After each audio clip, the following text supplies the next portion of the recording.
جو اپنے دل کو صاف رکھتا ہے، بڑے بڑے تہجد گزار اس کو نہیں پکڑ سکیں گے، بڑے بڑے عمل والے اس کو نہیں پکڑ سکیں گے۔ ایک واقعہ یاد آ گیا، سنا دوں کہ ٹائم آپ کا پورا ہمارا ہے؟ اچھا، میرے نبی نے فرمایا اس دروازے سے ایک جنتی آ رہا ہے۔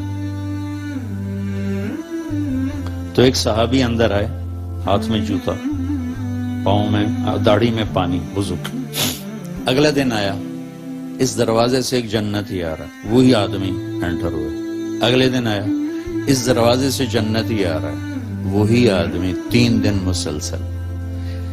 اس محفل میں ایک شخص ہیں جن کا نام ہے عبداللہ بن عمرو بن عاص۔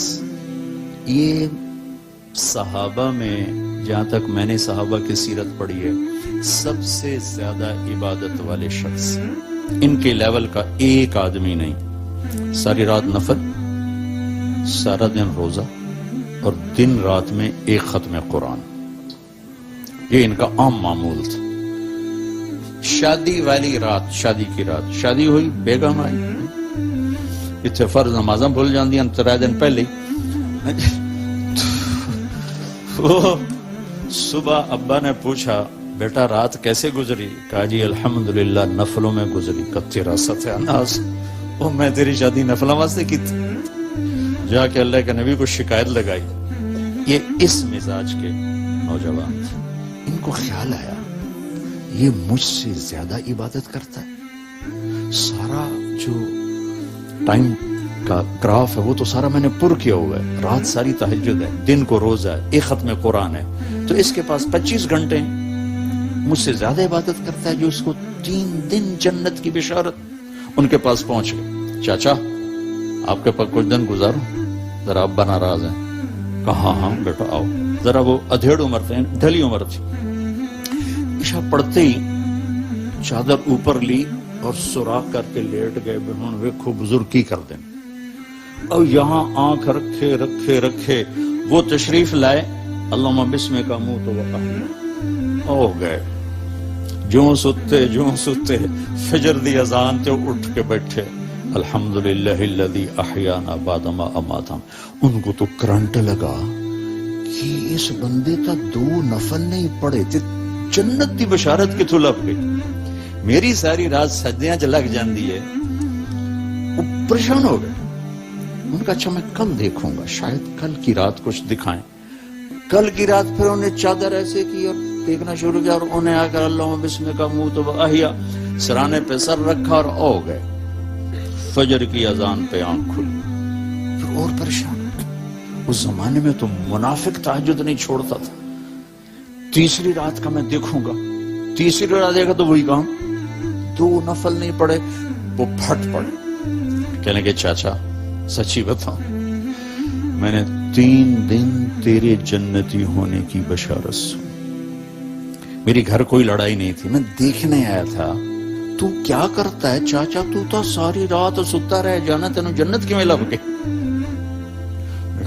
ان کا بیٹا جو تو نے دیکھا ہے یہی ہے اور کچھ نہیں۔ اب نہ تو نبی کی بات کو غلط کہہ سکتے، وہ تو حق اور سچ ہے، لہذا نہ وہ بات ہضم ہو رہی کہ بھئی بندہ ساری رات ستا پہ ہو گئے تو ستیاں جنت لب جائے، یہ بھی اوکھا جا کم۔ تو ایسے نا ماٹھے ماٹھے چل پڑے، بے یقینی کی کیفیت۔ تو انہیں پیچھے سے بولا، بھتیجے ادھر آ، اب تمہیں اندر کی راز کی بات بتاتا ہوں۔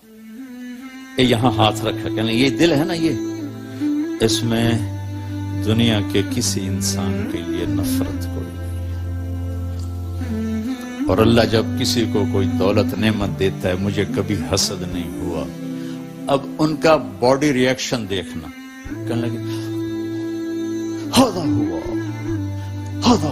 یہ ہے، ایک دم اچھلے، ہاذا ہوا، یہ ہے جس نے تمہیں زندہ جنتی بنا دیا، دنیا میں جنتی بنا دیا۔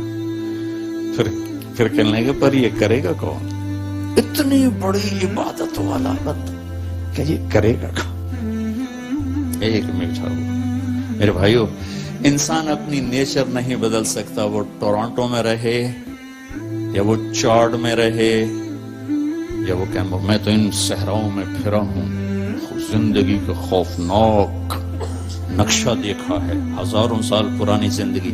انسان اپنی نیچر میں میٹھے بول کا محتاج ہے اور کڑوے بول کا زہر برداشت نہیں کر سکتا. سانپ کے زہر کا علاج موجود ہے، کڑوے بول کا علاج موجود کوئی نہیں ہے. تو ان سب مستورات سے اپنے آپ سے کہتا ہوں، ہم اپنی زبان کے بول کو میٹھا کر لیں، خاص طور پر رشتوں کے آگے، ماں باپ کے آگے، بیوی کے آگے، بیوی خامند کے آگے، اولاد ماں باپ کے سامنے، ماں باپ اولاد کے سامنے. اپنی اولاد کو بھی عزت دو. میرے نبی نے کہا اکرموا اولادکم، اپنی اولاد کو عزت دو، وہ لوٹ کے تمہاری طرف آئے گی. بہت سے بچوں کی نافرمانی میں ماں باپ کو دخل ہے، شدت، زبردستی، سختی. میرے نبی اپنی بیٹی فاطمہ کو کیا عزت دیتے تھے؟ آپ تشریف فرما دیں، بیٹھے ہوئے.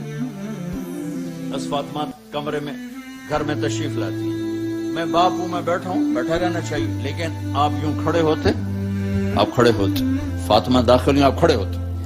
وہیں نہیں کھڑے ہوتے، آگے بڑھتے تھے اور یوں چومتے تھے، بوسہ لیتے تھے. پھر ہاتھ پکڑے آ کر ان کو چارپائی پہ بٹھاتے تھے.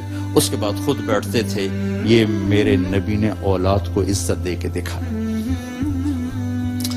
ہم تو اولاد کو اپنی ملکیت سمجھ کے رگڑا دے دیتے ہیں، وہ باغی ہو جاتے ہیں.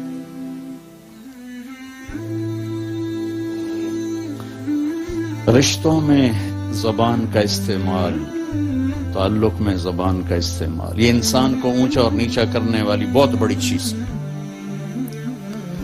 اس لیے جب کبھی غصہ ہو، چپ ہو جاؤ، بولنا نہیں. غصے میں آدمی صرف نبی صحیح بول سکتا ہے، غصے میں صرف نبی صحیح بول سکتا ہے، باقی کسی میں یہ طاقت نہیں کہ غصے میں وہ صحیح بول سکے. لہٰذا چپ ہو جاؤ، گزرنے دو لہر کو، اس کے بعد جو کہنا چاہتے ہو کہو، ورنہ پتہ نہیں کیا ہو جائے گا. میرے بھائی بہنوں، یہ سب کچھ آگے میرے رب نے نظام بنایا ہے، اس میں سے مجھے آپ کو گزرنا ہے. اس کی تیاری کے لیے اللہ نے ہمیں یہاں موقع دیا ہے کہ ہم یہاں وہ کر دیں جو اللہ چاہتا ہے. اللہ کا شکر ہے، اس نے ہمیں سب سے بڑی دولت دی، سب سے بڑی نیکی ہے لا الہ الا اللہ محمد الرسول اللہ. یہ سب سے دنیا کی سب سے بڑی نیکی، اللہ نے ہمیں اس سے نوازا. سب سے بڑا کفر اور شرک اور اللہ کو ناراض کرنے والی چیز ہے اس کا انکار، اس کی ذات کا شریک ٹھہرانا. یہ سب سے بڑا اس کی ذات کا انکار، اس کی ذات میں شریک کو ٹھہرانا. یہ سب ایک بدو آ گیا نا، بیت اللہ کو پکڑ کر کہنے لگا یا اللہ لم نعصک فیما فی احب الاشیاء الیک، یا اللہ جو چیز تجھے سب سے پسند ہے نا، انا اطعناک فی احب الاشیاء الیک، جو چیز تجھے سب سے پسند ہے نا وہ ہم نے تیری مان لی، لا الہ الا اللہ محمد رسول. وَلَمْ نَعْصِكَ فِي أَبْغَضِ الْأَشْيَاءِ إِلَيْكَ، اور جو تجھے جس سے سب سے زیادہ نفرت ہے یا اللہ اس کو بھی ہم نے دور کر دیا، شرک اور کفر. فَاغْفِرْ لَنَا فِي مَا بَيْنَ ذَلِكَ، اس کے درمیان ہماری کچھ لچ گچے معاف کر دیں. تو اللہ نے ہم پر کرم کیا، اس نے ہمیں ایمان کی دولت بخشی. کفر سے ایمان میں آنا کوئی آسان کام ہے. ہماری جماعت تھی سوات میں، ایک نوجوان سے بات ہوئی تو سنتا رہا، پھر کہنے لگا معاف کیجیے میں ہندو ہوں، مجھے پتا ہے میرا مذہب کچھ نہیں ہے، پتھر کی پوجا ہے. اگر میں مسلمان ہوں تو مجھے 70 رشتے توڑنے پڑیں گے اور میں اکیلی جان ہو جاؤں گا اور کوئی مسلمان مجھے سنبھالنے کے لیے تیار نہیں ہوگا. تو مجھے پتا ہے میں غلط ہوں، میں بندھن میں جکڑا ہوا.